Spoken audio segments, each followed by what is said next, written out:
Hello, listeners, and welcome to One Mission Podcast.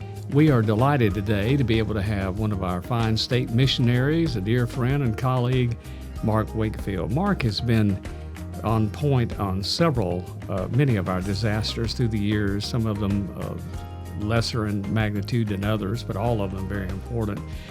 But most recently, it didn't so much impact Alabama, of course, but with the hurricanes last fall, which have been historic, especially Helene, we as Alabama Baptists were able to swing into action.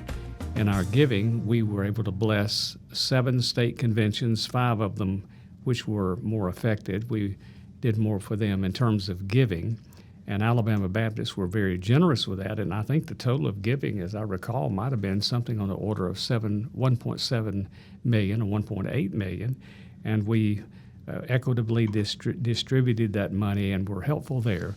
But Mark has been, he coaches me through this in the executive office and helps us understand how we can best respond. And with the generosity of Alabama Baptists, that enables us to do more with our teams going there and the like. So we're delighted to be able to have Mark here. Mark and I kid with each other, but I'm very serious in saying I can affirm him with high quality of his performance, how he handles himself in disasters. It's an art form to be able to do that. And Mark, I'm going to represent Alabama Baptists in saying thank you for the premier job you do in helping us on point with disasters. And can you give us I know you got some details you'd like to share. Can you give us an overview and perhaps some details, and I'll sort of ask questions about the events last fall, and then we'll segue into a more unique situation with the fires in Southern California. Sure, and thank you for the kind words. But ultimately, it's volunteers who make things happen, and we've had some incredible response from our volunteers, beginning actually at the first of the summer, but through the Helene, particularly the response with Helene. So I'm grateful for them and their commitment and their leadership and the things that they do. But we sent teams and equipment to 5 of those 7 states. We sent 6 teams to North Carolina toward the end, but between the 1st of November and Thanksgiving, as we finished up in South Carolina. We had we had the equipment go to Tennessee. We had a chainsaw team that very early in the response went to Live Oak, Florida, and then we supported Georgia Baptist with our large feeding unit that put out about 150,000 meals in southeast Georgia to help feed the public. So our volunteers have done incredibly well. We had a significant response.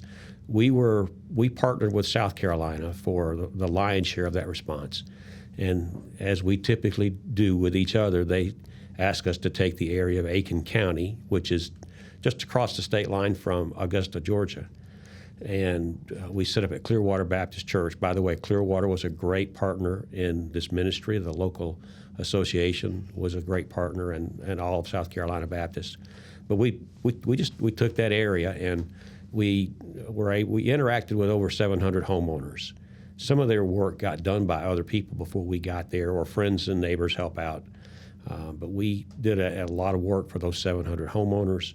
And every time we get to help a homeowner, one, it saves them money, which is important to them, but it encourages them to know that they are not forgotten.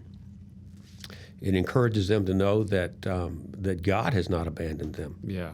And sometimes we encounter widows or widowers who this is their first time to have to deal with anything, and they're absolutely overwhelmed, and so that brings some stability and calmness. But we often engage people, like a particular homeowners that I think of, who the husband, the man of the house, was in the hospital with chronic illness, very serious illness.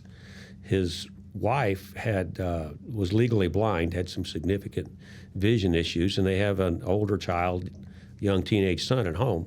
So the man was in the hospital. Their house was affected.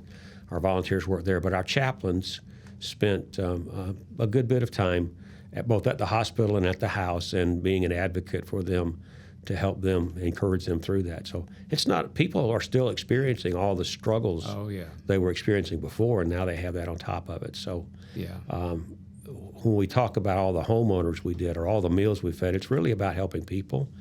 And it is a great ministry of being able to be there at the worst possible time, to be a tangible presence and encouragement, when possible, to be a spiritual inspiration and encouragement. Yes. We saw 10 people profess faith in Christ that we're aware of.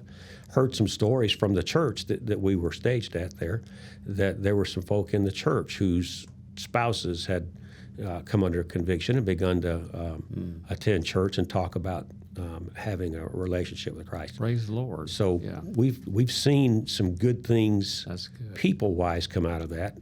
And I believe those volunteers who go are different every time they go, that it encourages them and challenges them in their walk with the Lord. So again, and for those of you who don't know, Mark has not only a pastoral and church staff background, but he's very intricately involved and leads out on chaplaincy ministries, which dovetails so well with our disaster relief ministry. And I think I told you yesterday he ran into me, an Air Force chaplain, Major Simmons, and he wants to connect because he's doing leadership conferences at Maxwell Air Force Base, some of it on crisis incident situations. So he would like to get to know you. I had a good brief conversation with him.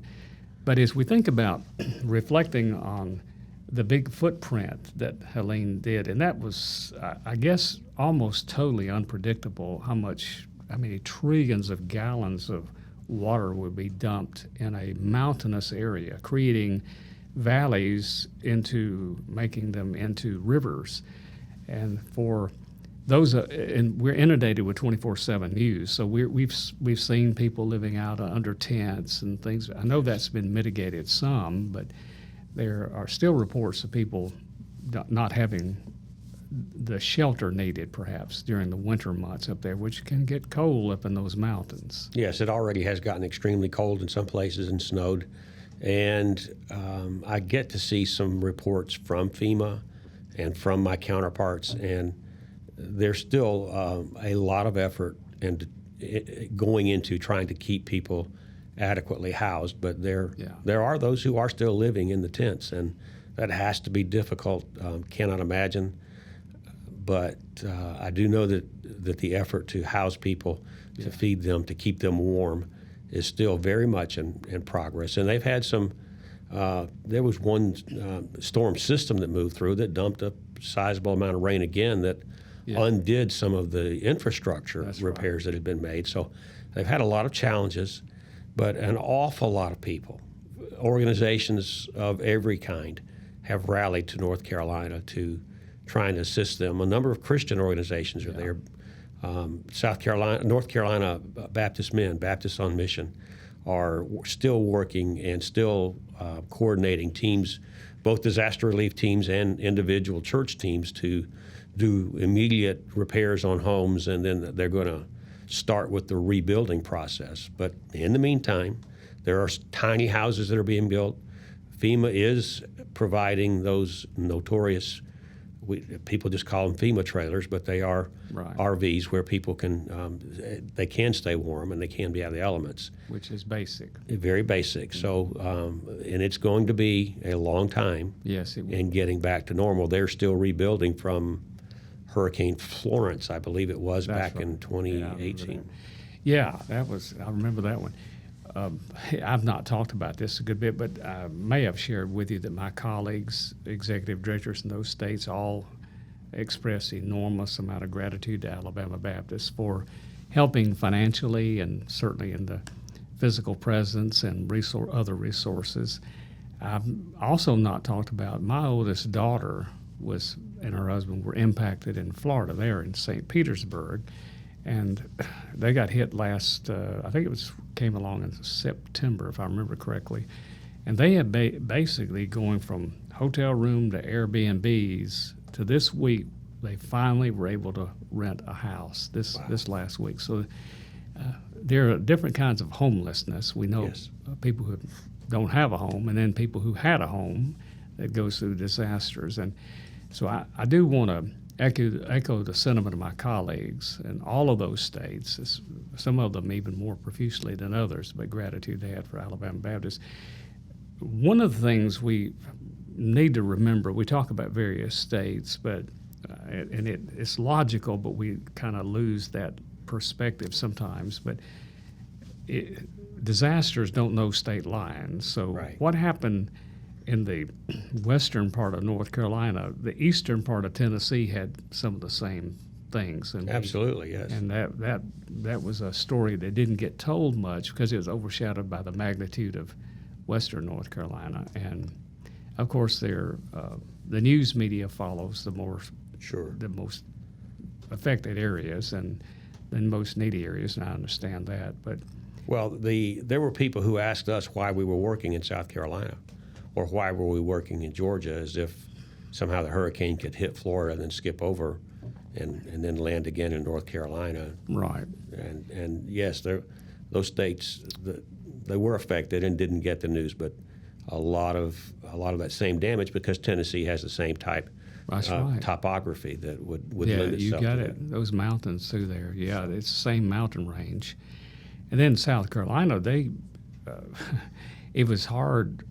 Well, if we had not had, all of us know this, if we had not had North Carolina and Tennessee, South Carolina been big news because it was really affected in major ways. And my colleague there is outstanding, bright young man, very promising, godly individual as a leader.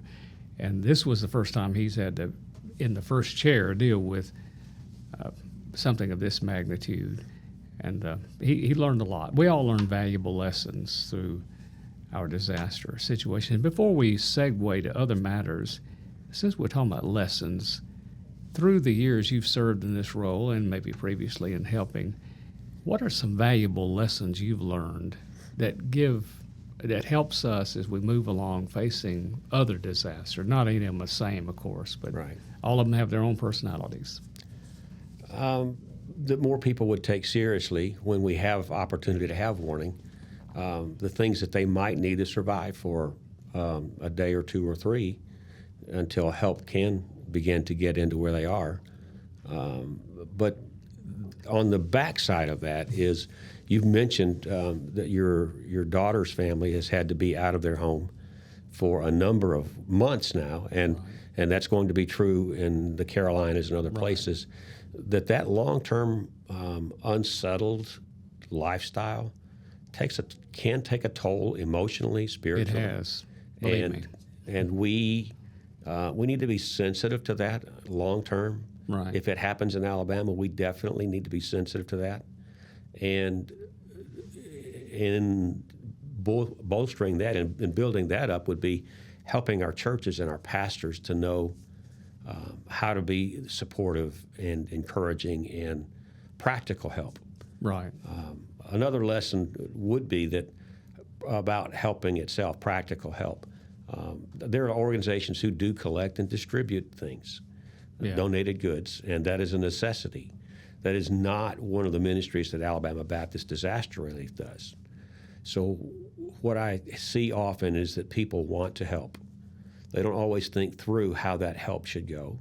So have a plan before you collect things to donate to areas that are affected, and be the best steward of that we can be. Mm-hmm. Just because we want to help doesn't mean that what we might do is helpful. I remember from Hurricane Katrina the story of the truckload of very warm winter coats from I was just thinking about that. Yes. Came from Alabama, went to the Mississippi coast down there. And it is, you get some good winter coats in the north, but people want to help. Think through that and be willing to adapt or adjust your plan to be the most help with the resources that you have. That was more spontaneity than strategy. And I think they told him to try and come home, if I remember correctly. It's so, but even donating legitimate needed items, make sure you know a place that needs those and will distribute those. I personally watched in Louisiana a pastor tell a truck driver that they had stored everything they could in their church. They'd rented a warehouse and stored everything they could in that, and he was just going to have to take his items somewhere else and see if he could find a place for that. And that was only a couple of weeks into the disaster. Right. So thinking about, again, church-to-church connections are great for that. Yeah. Association to church, pastor to pastor, those connections are great, but do it with a plan. Yeah. Think it through and offer the most practical help. But it can't minimize, even though this is late in my list, it can't minimize the value of praying for the first responders who see a ton of death and destruction, praying for the second responders, disaster relief, and non-government and government organizations. But praying for those survivors that they would recognize the care that is coming their way. They would recognize how the Lord is providing care for them, and be drawn to Him and be open to those conversations. And I've seen that in places that normally you don't get to have gospel conversations. That's true. That people were open to having those conversations. We don't want to take advantage of someone if they're vulnerable, right? If they're traumatized. But there are people who are ready to have spiritual conversations because of what they've experienced. And well, we have a few minutes left, and I want us to touch on the current news in Southern California, what seems to be, I think safely to say, a rather unprecedented historic fire in terms of footprint.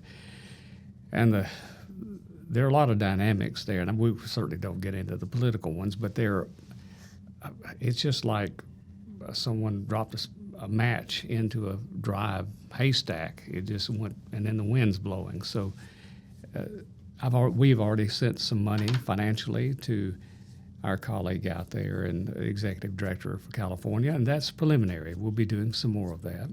And Alabama Baptists can give, and when you do, if you earmark it the California fires, we will make sure that every penny of that goes to our colleagues who are doing direct disaster relief there. There may be occasions later that we would have people to come and do some things, but right now, while things are still burning, there's not a whole lot of the support level that we can be doing, except perhaps, and you know more about this than I would, but I'm venturing into it, some of what our ministry might be initially would be to the first responders and, of course, to the victims. And the thing about this one, it's unique. You had very wealthy people that lost their homes, but you also had what we would call middle-class people. It doesn't sound like it here because the cost of living is so much greater out there and housing is so much more expensive. But can you talk to us in general, just your impression of where this may go in terms of our being supportive? So the support, based on my own past history with California and what I'm hearing from California Baptist Disaster Relief, the support we provide may be it may be a few months in the process. The fires themselves burn everything, obviously, and that means things that could be hazardous material. And so the federal government has already said that this is a hazardous material disaster, and that's going to limit what volunteers are able to do in helping to recover any property that may be there. But California Baptists have been given permission to be one of two organizations that, should personal property recovery be allowed, that they will be the ones doing that with homeowners. And there's such a tremendous value in that. People are looking for anything that might be of value that was not burned and to hold on to, and that's very normal. So the volunteers do all the hazmat suiting up to be able to sift through that and to help the homeowners go through that. But there, again, is the trauma, the emotional, psychological, spiritual trauma of having everything that you own burned. And even if you realize that it's only stuff, it is your stuff, and it is it is a violation of your safety and security. Yeah. So they are already providing emotional, spiritual care for survivors and for first responders from California Baptist. And then they are feeding some people in shelters, but there are not as many of those as we might think. because there are other places to go and stay, and so people would rather have something they could call their own. But they are feeding sheltered evacuees, and they are feeding first responders.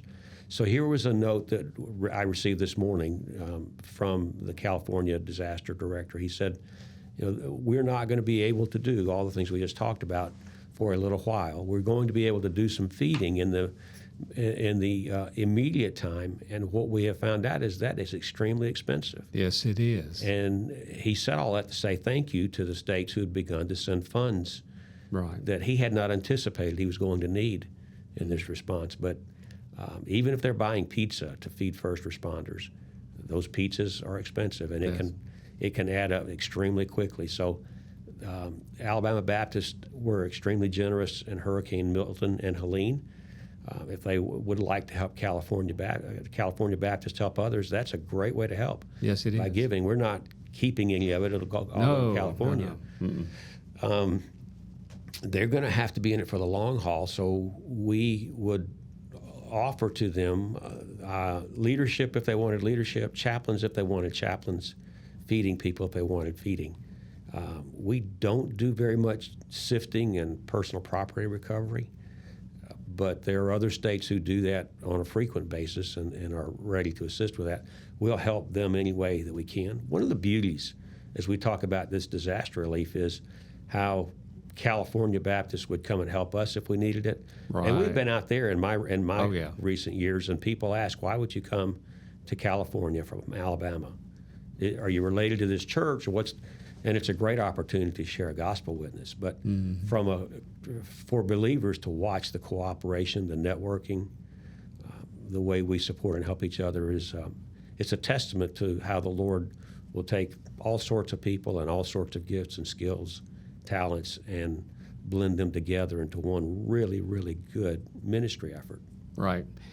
I was just flashing back in my mind, and every place you have to contextualize, but one of the places that sort of surprised me a little bit when we were doing disaster relief was Sandy Hook up in that area. Unique because highly congested. The people were not accustomed, they're not accustomed to having anything like that happen up there. And I remember the unique nature of that situation and how we were able to work with them, and it reaped a harvest.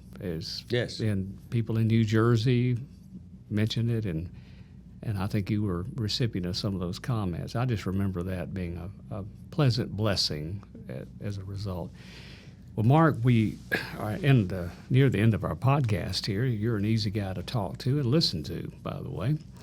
And Alabama Baptist, let me just tell you again that there are some things we try to focus on and to do as well as we can, and other things we have to just outsource a little bit. But with the disaster relief, I've called it the Yellow Shirt Army for a long time. It is well organized throughout all the individual states, even some of the non-South states, which we've helped Alaska with their equipment to make sure they had adequate equipment to respond when they needed to. Alabama Baptists have done that. And we try our best to truly flesh out the one mission that we have, the Great Commission, because one of the Great Commission ministries we hold dear to our heart is the work of disaster relief. It's multifaceted. Training opportunities, we want to talk about that before we close. Training opportunities are available. We'd like to get people trained, of course, before we have an event like this or other events. It's mandatory, really, that a person have some basic training and then, of course, specialized training. So you want to talk about that before we close? Yes, be glad to. Thank you. Training season starts tomorrow, actually, in Decatur. And we'll be training most of our ministry specialties there.